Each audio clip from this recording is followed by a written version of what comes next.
Okay, here we go, folks. Some trade discourse in regards to the Montreal Canadiens. It comes to us via the form of the Sick Podcast with Tony Marinaro and a clip that was posted, what was this? 2, 3, 4 days ago? I cannot do math. 29, 30, 31, 1. It's 3 days ago. Yeah, there you go. I figured it out. Thank you. Pat me on the back, folks. Today we're talking about some Canadiens trade discourse courtesy of Tony Marinaro and Eric Engels, because we had ourselves this video clip that was posted here, and it will be linked in the description below. Which Montreal Canadiens defenseman is the most at risk of getting traded? Engels goes out there on the broadcast and says, between those three guys, Matheson, Struble, and Xhekaj, there's a good chance that between now and this time next year, one of those guys is not here. Now, I think that's a little bit misleading when you just look at the contract situations for all of these guys.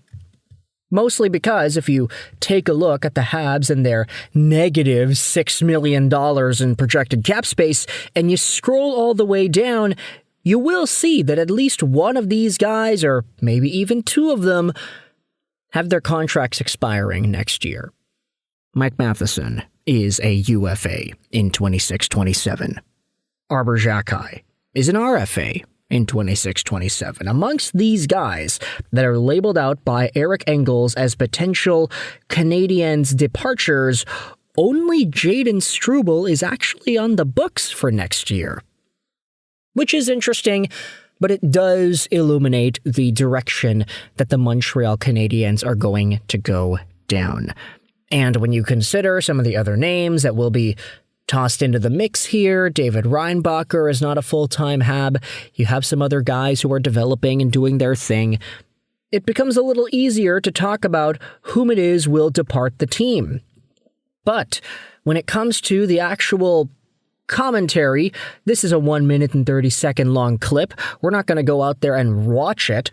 Let's go over onto Spectres Hockey from earlier this morning, because Lyle Richardson did go out there and paraphrase what was said here on this video broadcast. So, Spectres Hockey from today will also be linked in the description.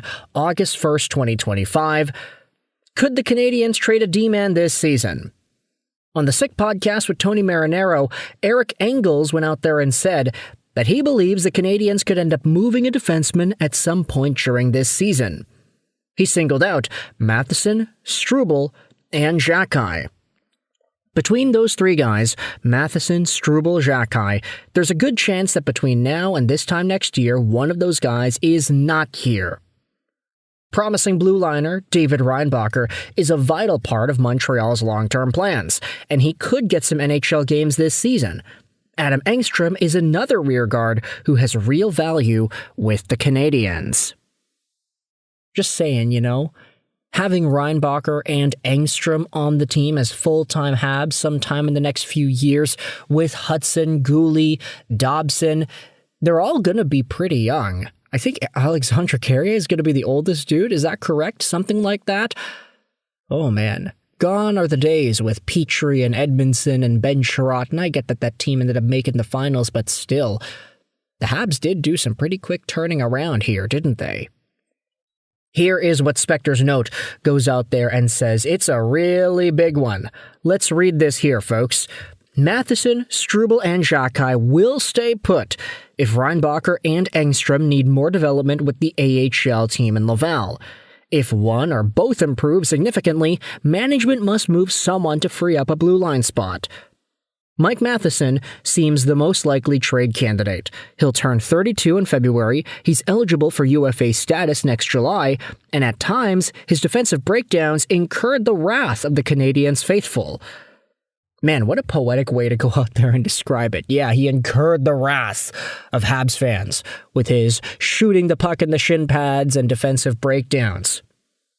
Nevertheless, Canadiens management thinks highly of Matheson's puck-moving skills, his efforts to improve his defensive play, and the experience and leadership he brings to their blue line.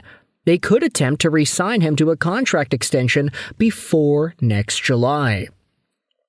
That is absolutely the case as well. We had seen Mike Matheson chatting it up with Kent Hughes during certain events throughout the summer, and we know that he wants to be in Montreal. The question is, does Montreal, want to bring him back? Not the city, but the hockey team. I think the city is kind of lukewarm on it. It's like, okay, yeah, if Matheson comes back, that's great. Nice to see a familiar face. Not too sure about the hockey team, though. That's an entirely other topic.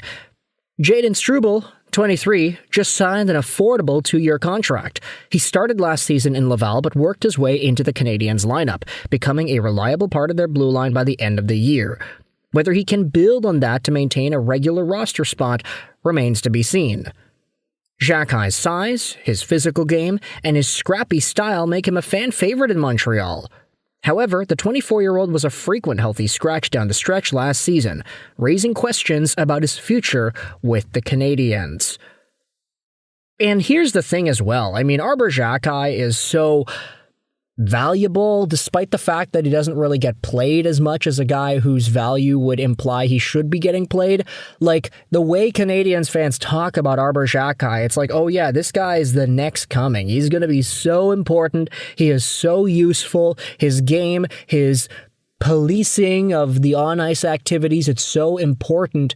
But then he goes out there and he gets scratched all these games because it's like, yeah, the guy takes irresponsible penalties. The guy just doesn't really contribute anything offensively. He had 70 games with the Canadiens in the regular season and 3 in the playoffs last year, and 118 penalty minutes in the regular season too. So Arber Xhekaj definitely did provide that element to the Canadiens on-ice product. But the question is whether or not it is that important that you keep him around. I mean, I don't really think you're in a super dire position to trade him. I mean, he's making $1.3 million till the end of this upcoming season. That's not too expensive, but the thing is, if you were to put Arber Xhekaj on the market, I mean, it would be so obvious there would be teams interested in him. The Rick Tocchet's of the world would love to see Arber Xhekaj suit up for his team in Philadelphia, I feel. Xhekaj, I think, is the easiest to trade out of those 3, Struble, Matheson, Xhekaj, mostly because I think that Xhekaj's presence is a commodity around the NHL. But if he can't crack the Montreal Canadiens D core for 82 games in a season, if he's playing an undisciplined way that causes Martin St. Louis to just kind of pump the brakes on this dude a little bit, then who knows whether or not that bodes well for his long-term projectability as a Montreal Canadien. Meanwhile, you go over everybody else. Jayden Struble just signed a contract extension, so I find it difficult that he is going to get traded sometime soon. Plus, he's a lot more versatile than Arber Xhekaj. He's a strong dude. He can be physical if he wants to. Maybe not in the same aggressive and agitative way that Xhekaj can be, but Struble is a big boy, and he's a strong guy, too. Mike Matheson, his contract is pretty beefy, $4.875, and it expires at the end of this season. We know he wants to be in Montreal, though, so that's kind of the big roadblock in that conversation. So ultimately, I want you to let me know your thoughts in the comment section below about this Montreal Canadiens trade update in regards to Matheson, Struble, and Xhekaj. Who's staying, who's going, who's getting traded, who's walking, and who stays? Did I ask you that already? I think I did. Let me know your thoughts in the comment section below about this video clip. I hope you enjoyed this video. And bye.